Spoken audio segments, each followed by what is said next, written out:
sometimes there's some pushing going on too. They did everything That's what I for do. you could put eat your meal. That's true, that's true. They did Yeah. everything for Well, I'm you. glad they left that to you. You could carry your Michael camera. Well told me to sit on the driver's side of the bus, he didn't tell me what, he Yeah, didn't tell me why. yeah. But then with a 380-pound motorcycle. Randy told me the same thing. Okay, so this is what I want to get to, and that's what these guys, these very special guys and gal, I guess, Lori, there you are, I was going to say, where'd you go to? Lori's a part of this too, she and her husband.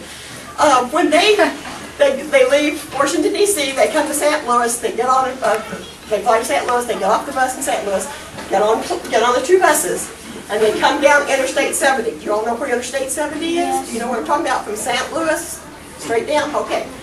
When they get just outside Kingdom City exit, about 20 miles east of Columbia, 2 state trooper cars block both lanes going west, so that no other cars can go. The bus goes on, and one of the most, if not the most impressive thing, is that we have motorcycle riders called the Patriot Guard. That's what these guys do. And they come down off the ramp. Yes, they did. On one flight, we had over 800 motorcycle guys doing it. It was a 4th of July weekend, and they had over 800. Over 1,000? Yeah, over 1,000? Okay, I didn't want to exaggerate. That's a lot. That's a lot of motorcycles. It is. They come down off the ramp, come around the 2 bus coaches, and escort them in to where they're meeting their family, where their families are waiting for them. Was it busy when that happened? Well, it's 10:30 at night, but every ramp that comes down, that enters onto Interstate 70, is closed off by either the county sheriff or the state patrol. A lot of flashing lights. A lot of flashing lights. They go up the ramp onto I-70, it's all closed up except for those two buses. They go down interstates, or down 63 to the motel where their families are waiting for them. And when they come around the corner in front of the motel, the Columbia Fire Department has this big flag, bigger than from ceiling to here, on a hook and ladder. And the buses fly under it. The buses drive underneath that flag. And all of these guys here and all those other hundreds that come and do that are escorting them in the whole way. Pretty cool, huh? Yes, ma'am. So on the 4th of July, how much pushing are they wearing on there? Was there enough room for everybody to get on? was not. There was that? It was very crowded. Yeah, I kind of wonder about that. Is that kind of when they started slowing it down a little bit? Well, there was enough motorcycles that the time they were getting to Columbia, they were barely left Kingdom City. That's how many motorcycles. So we didn't get about half the bikes got to pass the bus, the other half stayed behind the bus because there was nothing down I-70. I mean, I was thinking, wow, that buses must just stop and let you all come around. It's a beautiful sight too. It is a marvelous sight. That was one of my jobs for Autoflight, was to coordinate with the Patriot Guard. And I've only been on one flight. I went as a guardian on one flight. My first, they came down, started coming around, and I started bawling.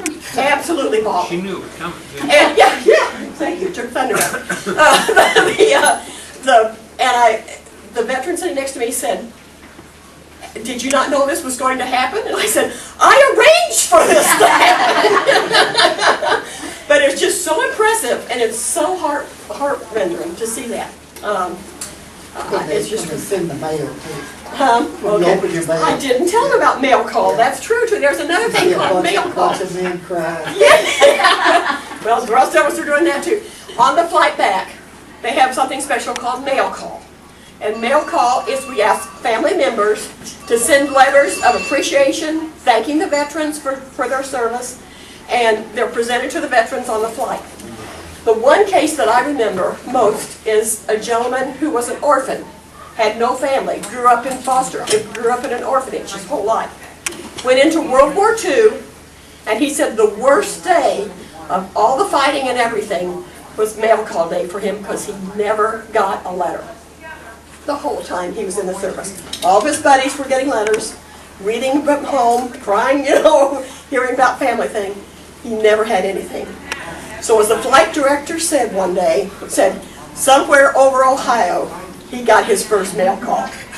And it was pretty cool. I happened to be on, it was our flight, Charlie. Yeah, Yeah, and it was, I really lost it when they came up with the mail call. yeah. My dad didn't know they was gonna do it. Yeah, no, we, Nobody. yeah, well, you're not supposed to know, but I don't know what they talk about. Okay, I probably talked much more than I meant to, I just wanted to make sure you knew today.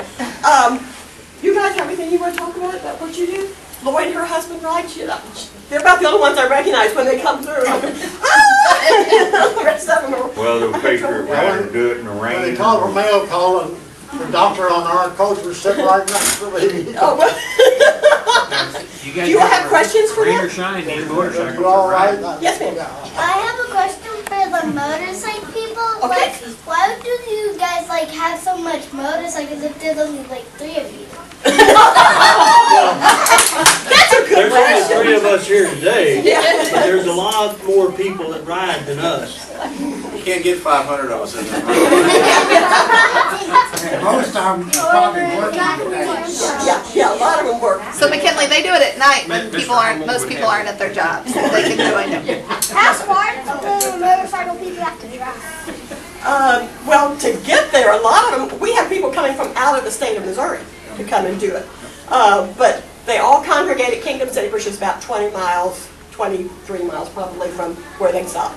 So that's their distance. It's an all-night event for them. Yeah. And it's Yes, it is. because all of these people live right around Vandalia, but that's not the case with all the motorcycle. We get home about 1 or 2 o'clock in the morning. 1 o'clock Well- and go to work the next day a lot of them. Sometimes. Then they keep talking about coming in at 10:30. Yeah, I know. I know. It's about 2 or 2:30 in the morning when we got Yeah, there's sometimes a little hiccup along the way, you just kind of. Can I get somebody to tell them what did we do to earn this money? Because I was just standing here thinking they probably don't realize what we did to earn this money. What did we do? Emma, you start us off. What did we decide to sell? We decided to sell popcorn. We sold bags of popcorn, and how much was each bag? 50 cents. 50 cents. 50 cents a bag, and we did it for how long? Do you guys remember? A month. For 1 week. We did it for 1 week. And we sold popcorn to the other students and teachers and then to our community. And that's how we made over $700, right? Good job. That's Yeah. a lot of And we should tell y'all, thank you for doing it. Let's just, Wouldn't you agree? We should tell them, thank you for taking care of our fellow veterans and making sure 2 more ride the honor flight. That's exactly what we're all here for, is to thank you all for what you have done. You kids have got it figured out. Yes, we so appreciate it. You're our newest honor flight supporters. We have all Awesome. sorts of groups, but you all are now our newest honor flight supporters, which makes you very special to our honor flight family. Okay? all right, I think we're gonna go outside so we can take a picture with the veterans and with the motorcycle riders. We'll just all get in the picture together.